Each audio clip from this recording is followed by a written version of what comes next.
ای وقت بیر تراشا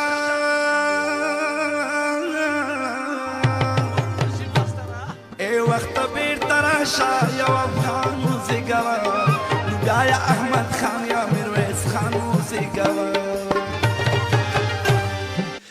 سلامونه نیکی هیلې او پیرزوینه مې ومنئ دوستانو. عبدالله تکلم یو ځل بیا تاسو سره له یوې نوې موضوع سره ستاسو په وړاندې. دوستانو زموږ نننۍ موضوع سلف کانفیډنس، پر ځان باور او یا هم اعتماد بر نفس دی. اعتماد بر نفس یا پر ځان باور لرل په خپلو وړتیاوو، ځواک، پوهه د نیکو او ښو کړنو باندې باور لرلو ته وایي. دوستانو دلته ځینې شرایط دي چې زموږ هغه سلف کانفیډنس یا پر ځان باور راکموي، لکه د والدینو ناسالم برخورد، غریبي، ناپوهي، کمزوري او داسې نور هغه څه دي چې زموږ سلف کانفیډنس، پر ځان باور یا هم اعتماد بر نفس راټیټولی شي. په هر صورت په هغو باندې به نه غږېږو. نن په دې در سره غواړم وغږېږم چې هغه څنګه موږ کولی شو چې پر ځان باور لا زیات کړو. دوستانو دغه ټاپک په لسو مواردو کې ده. هغه لس موارد، هغه لس ټکي به تاسو ته وړاندې کړم پر دې هیله چې د خوښې وړ مو وګرځي. لومړی، هر انسان ته الله جل جلاله ځانګړی ځواک ورکړی دی. هماغه ځواک وپېژنئ او د هغه د پرمختګ لپاره نور کار وکوئ.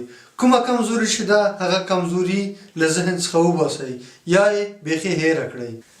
دوه، په کومو شرایطو کې چې یاست په همغه شرایطو کې تاسو تر ټولو ښه یا بهترین یاستئ. څنګه چې یاستئ په همغه ډول خلکو ته ځانونه وپېژنئ. اړینه نه ده چې موږ نورو ته دروغ ووایو او یا هم ځان هسې جوړ کړو لکه څنګه چې نور غواړي. څنګه چې یاستئ هماسې تر ټولو بهترین یاستئ.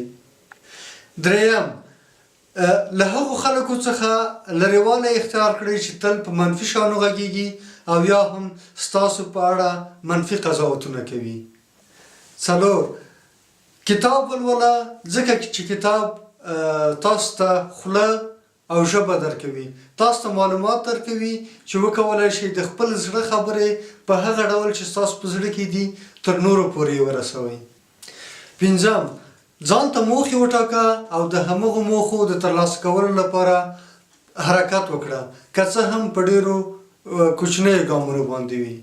شپږم، ښه ځیر شه. ځینې شیان دي چې تاسو له بریالیتوب څخه راګرځوي.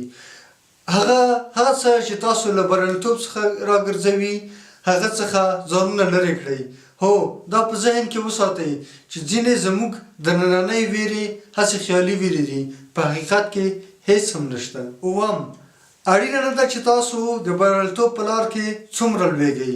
هو، دا اړینه ده چې تاسو څومره راپورته کیږئ. هر ځل راپورته کیدل مو پر ځان باور لا ډېروي. د بریالیتوب په لاره کې ګامونه واخلئ او له لوېدو څخه مه ویرېږئ. اتم، انسان نیمګړی دی. همدا نیمګړتیا ومنه. همدا نیمګړتیا تاسو ته لا ښایست درکوي. انسان په نیمګړتیا کې ښه ښکارېږي. نیمګړتیا خپله کمزوري مه ګڼئ. له ځان سره مینه وکړئ. هغه څوک چې له ځان څخه نفرت لري هغه نشي کولی چې نورو ته مینه ورکړي. لسم، بښنه وکړه او له ګناه څخه ځان وساته، ځکه چې هره ګناه د رسوایۍ ویره په زړه کې را پیدا کوي او همدا مو پر ځان باور لا ټیټوي. دوستانو دغه پر ځان باور هغه څه نه دي چې ثابت وي یا جامد حالت ولري.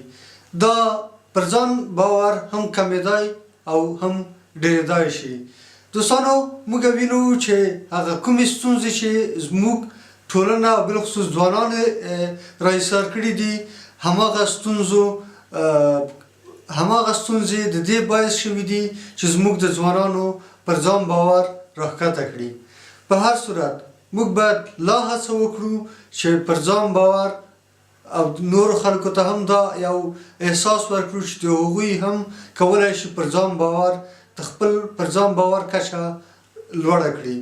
دا چې دا موضوع ډېره یو ستره موضوع ده فعلا په دې باندې بسنه کوو ان شاء الله په راتلونکي کې به په دې باندې لا ډېرې خبرې ولرو چې هغه کوم عوامل دي چې پر ځان باور کموي او هغه کوم څه دي چې پر ځان باور د پورته کولو لپاره هغه اساسي او بنسټیز توکي جوړوي. تر بلې ویډیو پورې او بلې موضوع پورې مې په لوی بخښونکي او مهربان رب سپارم. پر مخه مو ګلونه د یو آزاده او سوکاله افغانستان په هیله. بیا داسې یو بادشاه لکه مان وزېږوه، بیا یا احمد خان یا میرویس خان وزېږوه. ای وخته بېرته راشه یو افغان وزېږوه، نو بیا یا احمد